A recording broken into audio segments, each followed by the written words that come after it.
একজন নতুন হিরোর সাথে একজন নতুন হিরোইন আসলে সে আগের যুগটা নেই যে খুব কুইকলি দর্শক গ্রহণ করবে। তো একজন নতুন হিরোর সাথে যদি একজন প্রমিনেন্ট পুরাতন হিট নায়িকাকে নেওয়া হয়, তখন দর্শক পুরাতন নায়িকাকে দেখার জন্য যখন হলে যাবে কিংবা নিউজগুলি দেখবে কিংবা ছবিটি নিয়ে খোঁজ খবর নেবে, পুরাতন নায়িকার সাথে নতুন হিরোটার দর্শকের চোখে পড়ে যাবে।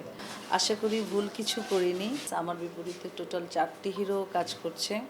গল্পের প্রয়োজনেই পার্ট বাই পার্ট এক একটি হিরো আমার লাইফে আসবে। বাসর হবে মাটির ঘরে। অবশ্যই বাংলার চিরচেনা বাস্তবধর্মী একটি গল্প নিয়ে এই চলচ্চিত্রটি মেক হয়েছে।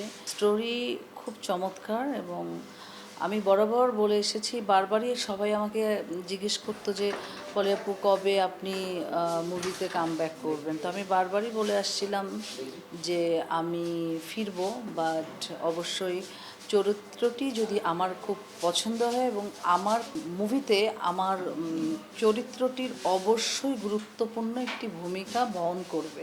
সব কিছু মিলিয়ে এই মুভিটি ব্যাটে বলে আমার লাইফে মিলে গেল। সো আবারও আমি কামব্যাক করলাম। আশা করি ভুল কিছু করিনি। খুব সুন্দর একটি মুভিতে আমি আবার আসছি, যেখানে আমার চরিত্রটি খুবই নাইস। আমার বিপরীতে টোটাল 4টি হিরো কাজ করছে। ইতিমধ্যে কালকে একটি গানের শুটিং হয়েছে, যেটাতে বিয়েবাড়ির সিকোয়েন্স সানি ভাইয়ের সাথে কাজ করেছি। আজকে কাজ করব আরেকটি হিরোর সাথে, নতুন হিরো। উনি হচ্ছে, ওনার নাম রতন, না রতন রতন নামে একজন আছে, অভি আছে এবং আশিক আছে, রানা আর একজন আছে। তো মোটামুটি বেশ অনেকগুলি নতুন হিরো। তো বিষয়টি হচ্ছে, নতুন হিরোরা কেন পুরাতন নায়িকাদের সাথে কাজ করতে চায়। একজন নতুন হিরোর সাথে একজন নতুন হিরোইন আসলে সে আগের যুগটা নেই যে খুব কুইকলি দর্শক গ্রহণ করবে। তো একজন নতুন হিরোর সাথে যদি একজন প্রমিনেন্ট পুরাতন হিট নায়িকাকে নেওয়া হয়, তখন দর্শক পুরাতন নায়িকাকে দেখার জন্য যখন হলে যাবে কিংবা নিউজগুলি দেখবে কিংবা ছবিটি নিয়ে খোঁজ খবর নেবে, তখন কি হবে, পুরাতন নায়িকার সাথে নতুন হিরোটার দর্শকের চোখে পড়ে যাবে। তো মহান আল্লাহ তাআলার যদি সুনজর থাকে ওই হিরোর প্রতি, সো এই নায়িকাটার দ্বারাই কিন্তু নায়কটি উঠে যেতে পারে। এজন্য সবসময় মুভিতে আমিও দেখে আসছি, আগেও দেখেছি যে নতুন হিরোদের সাথে পুরাতন নায়িকাদের নিয়ে একটি অভিষেক সৃষ্টি করা হয়।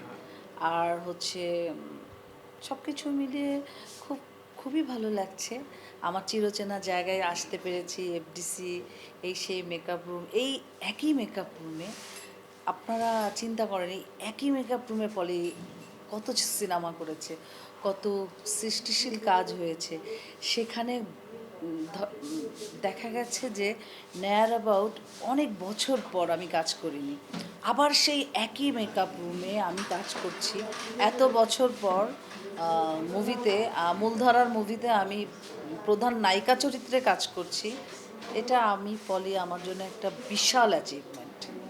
গল্পের প্রয়োজনেই পার্ট বাই পার্ট এক একটি হিরো আমার লাইফে আসবে এবং একটি ক্যারেক্টার তো খুবই সুন্দর।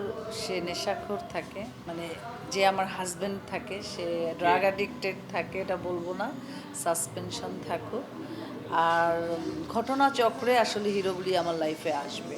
তো এরকম একটি ক্যারেক্টার করতে পেরে ভালো লাগছে। আর প্রথমে আমি হচ্ছি চিরচেনা মধ্যবিত্ত ঘরের মেয়ে। আমি বিয়ে করি, প্রেম করে বিয়ে করি এবং একটি পর্যায়ে আমার হাজব্যান্ড আমার সাথে ড্রাগ অ্যাডিক্টেড, যেহেতু সে আমার সাথে সাংসারিক লাইফে আমার প্রতি তার নজর ছিল না। ইন দ্য মিন টাইম আমি ওখান থেকে পালিয়ে যাই, আমার আরেকটা হিরোর সাথে দেখা হয়, একের পর এক ঘটনা চক্র এখানে শুরু হবে। যেটা মনে হচ্ছে যে এখন যেসব মুভি আমার কাছে আসছে, খুব খুব যে বলবো যে অনেক বাজেটের মুভি তা না, কিন্তু এই বাজারে যেখানে মুভিই নাই, যেখানে ঝিমিয়ে পড়া এফডিসিতে কাকপক্ষীও আসে না, আজকে দেখছেন, আজকে আমি এই প্রথম অনেক দিন পর আমি যখন গাড়ি নিয়ে এফডিসিতে ঢুকি, আমি দেখছি 4টা পার্টির শুটিং হচ্ছে।